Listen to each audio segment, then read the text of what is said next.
भगवान चित्रकूट में रहने के दौरान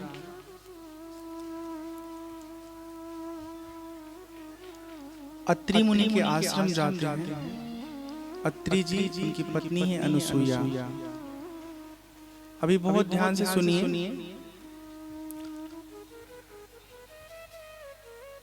जिनका नाम अत्रि है, उनके नाम का अर्थ क्या है? जिनके भीतर तीन चीजें उन्हें प्रभावित नहीं कर रही हैं, वो उनसे ऊपर उठ चुके हैं। ये तीन चीजें कौन कौन सी हैं? एक तो काल है, जागृत, स्वप्न, सुषुप्ति। ठीक, एक अवस्था, ये जागृत, स्वप्न, सुषुप्ति अवस्था हो गई। भूतकाल, वर्तमान काल, भविष्य काल हो गया। सत, रज, तम, ये गुण। ये तीन चीजें हैं और तीनों तीन हैं। तीनों मिल करके इतना जीवन को प्रभावित करते हैं कि हम उसी में झूलते रहते हैं, झूला। कभी हम अतीत के बारे में सोचते हैं, कभी हम भविष्य के बारे में सोचते हैं, वर्तमान में बहुत कम रहते हैं। एक साधक को चाहिए कि अपने जीवन का अधिकतम समय वर्तमान में खुद को रखे। अतीत से बस नसीहत ले और भविष्य की सामर्थ्य अनुसार योजना बनाए, खाली कपोल कल्पित दुनिया में भटकता न रहे।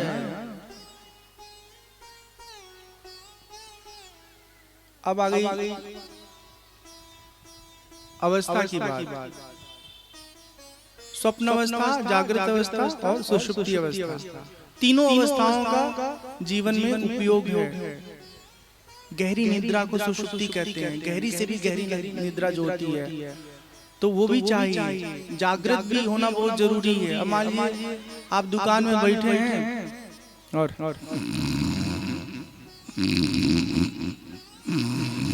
चल रहा है आपका शयन काल। उसी बीच में कोई गैया घुस गई, कोई कुछ घुस गया, कोई चोर घुस गया, गल्ला का माल लेके टप्पू चक्कर हो गया। फिर सीसीटीवी कैमरे से खंगालते रहिए, कहाँ गया। जब जगना है तब जगिए, जब सोना है तब सोइए, ठीक है ना। और लगे हाथ हम एक बात बता दे रहे हैं कि 10 बजे 11 बजे बाद फोनवा को बंद करके या साइलेंट करके छोड़ दीजिए। कभी घर से दूर रहिए तो भले ऑन कर लीजिए। घर वालों की फिक्र में ऑन करके रखिए। अगर घर वालों से दूर नहीं है, घर में ही है, फिर बहुत ज्यादा फोन में मत फंसे पड़े रहिए। तीसरा है गुण, सत्व गुण, रजोगुण, तमोगुण। ये बहुत महत्वपूर्ण है घटक जीवन के हमारे। सुबह उठते हैं तो हमारा मन एकदम सात्विक रहता है, और उसके बाद फिर भोजन करते हैं। हमको आज बोले थे भैया कि पराठा बना देते हैं, पराठा खा लिया। एकदम नहीं, पराठा खाना है। रोटी खाइए, कम तेल वाली चीजें खाइए, हल्की चीजें खाइए, कम मात्रा में खाइए। और बहुत अनुभव के साथ बता रहे हैं, भोजन या नाश्ता, इसका स्वरूप ऐसा होना चाहिए, इसकी मात्रा ऐसी होनी चाहिए कि इसको ग्रहण करने के बाद आपको मन में, शरीर में आलस्य का अनुभव नहीं होना चाहिए। मात्रा संतुलित रहेगा तो आपका समय आपके उपयोग में रहेगा, और अगर असंतुलित कर देंगे तो राजसिक बना देगा, तामसिक बना देगा। तो अपने आहार, अपने विचार से अपने आप को अधिक सत्व बना के रखिए, अपने आप को सात्विक भाव में रखिए। खूब भजन करिए, सुमिरन करिए। जब रजस आए तो अपने जीवन का जरूरी कार्य करिए, और तमस आए तो चुपचाप सो जाइए। 8 बजे के बाद, 9 बजे के बाद, 10 बजे के बाद जैसी नींद आवे तैसे सो जाओ ना। नींद अमृत है, वरदान है। जो अपनी नींद के साथ खिलवाड़ करता है ना, वो नींद के लिए जीवन भर गोली खाता रहता है, उसके बाद भी नींद नहीं आती। 5 घंटा, 6 घंटा, 7 घंटा गहरी नींद आए, सोए पड़े रहिए। क्योंकि जब सोएंगे अच्छी नींद के साथ तो उठेंगे तो पूरा नया सिस्टम आपको मिलेगा, अपडेटेड सिस्टम। और नहीं तो फिर क्या होगा, लुंज पुंज पूरा दिनचर्या आपका कटेगा। ये अत्रि जी जो हैं, इन तीनों गुणों, कालों, अवस्थाओं पर विजय प्राप्त कर लिए। अमूमन जो होता है, अवस्थाएं हमको झुलाती रहती है, गुण हमारे ऊपर नियंत्रण करके रखते हैं। साधक को ये चाहिए कि गुणों पे, अवस्थाओं पे, कालों पे हमारा नियंत्रण हो। हमारी स्थिति ऐसी होनी चाहिए कि हमने तय किया कि रात को 11 बजे हमको सो जाना है तो 11:15 तक नींद में चले जाना चाहिए। इतना नियंत्रण अपने आप पे होना चाहिए। लेकिन हम लोगों का नियंत्रण अपने आप पे नहीं है। हम पर हमारे मन का नियंत्रण है, कभी विषय का नियंत्रण है, दूसरे के साथ हम नियंत्रित हो रहे हैं। तो ये अत्रि जी के नाम का मतलब है महत्वपूर्ण था, इसलिए हम सब इस पर विचार किए। उनकी पत्नी अनुसुईया जी माँ सीता को अपने भीतर के आवास में ले जाती हैं, अपने कुटिया में, और ढेर सारा दिव्य वस्त्र आभूषण प्रदान करती हैं। उन्हें नारी धर्म का उपदेश करती हैं। तो अब स्त्री को कैसे रहना चाहिए ये यहाँ बताया गया है। लेकिन याद रखिए, हम सब देह के धरातल पर तो स्त्री हैं, पुरुष हैं, लेकिन आत्मिक धरातल पर हम सब जीव हैं, आत्मा हैं। जिस तरह अनुशासन में रहने के लिए स्त्री को कहा जाता है, उसी तरह पुरुष को भी रहना चाहिए। तो अब स्त्री पुरुष दोनों लोग ध्यान से सुनेंगे, ठीक है।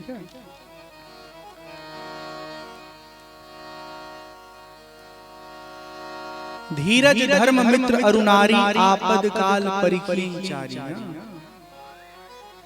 अब पता नहीं कहे तुलसीदास बाबा खान यहाँ नारी के बारे में लिखले बाटे, यहाँ लिखे चाहिए धीरज धर्म मित्र औरी नर नारी, आपद काल परिचारी। तो किसी पर मैं टिप्पणी नहीं कर रहा हूँ, पुरुष या स्त्री पे, बहुत संभाल के हम बात कर रहे हैं, व्यंग नहीं करना है, मूल बात समझना है। 4 प्रकार के स्त्री पाई जाती हैं और 4 प्रकार के पुरुष भी पाई जाते हैं, ऐसे समझिएगा, ठीक है ना। वो कौन कौन से हैं? पहले जो हैं, उत्तम की अस बस मन माही, सपनी आन पुरुष जगनाही। जो सबसे उच्च कोटि की उत्तम पतिव्रती स्त्री होती है और पत्नी व्रती पति होता है। करवा चौथ आने वाला है ना, कल है करवा चौथ। हाँ, तो आप लोग तो वर्षों से करवा चौथ का उपवास कर रहे हो। अब कल अपने अपने मर्द से कहिएगा, पति देव से, तो हूँ रहा हम निराजल रहा, तू सजल रहा। हाँ, हम तोरे खातिर रहा, तू व्रत, तू हमरे खातिर नहीं रहा। कैसे बराबरी वाली बात हो यहाँ। तो देखते हैं कितने पति लोग प्रेम करते अपने पत्नी से। निराजल नहीं तो सजल ही रह। आप रहेंगे ना पंकज? हाँ, रही अशोक जी भी रहेंगे, अश्विनी जी भी रहेंगे, हाँ, देखे पंडित जी भी रहेंगे, ठीक है। सब लोग अपने पत्नी के लिए रहेंगे व्रत। सुनिए, जो अच्छा पति अच्छी पत्नी होती ना, उसको अपने पत्नी के अलावा कहीं हीरोइन का कोई सौंदर्य नहीं दिखाई देता है। अपने ही पति पत्नी में लोग मस्त रहते हैं।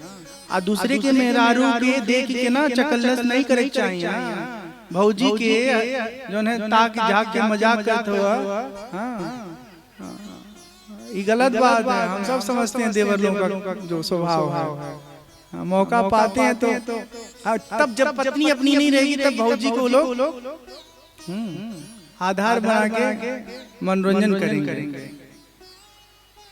गलत, ठीक है। खूब इज्जत करिए एक दूसरे की।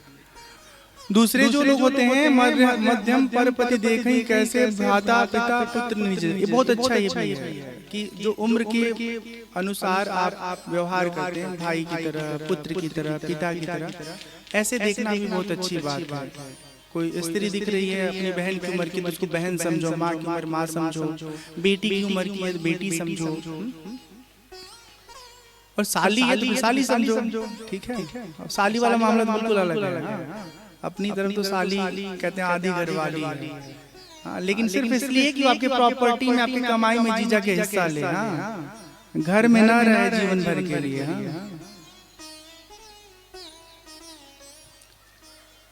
धर्म विचार समुझ कुल रही, सो निकृष्ट प्रिय श्रुति अस कही। जो केवल धर्म आदि का डर समझ करके अपने मर्यादा में रहते हैं, चाहे पुरुष चाहे स्त्री, वो लोग निकृष्ट कोटि में रखे गए हैं। और तीसरे ये हो गए। चौथे कौन है?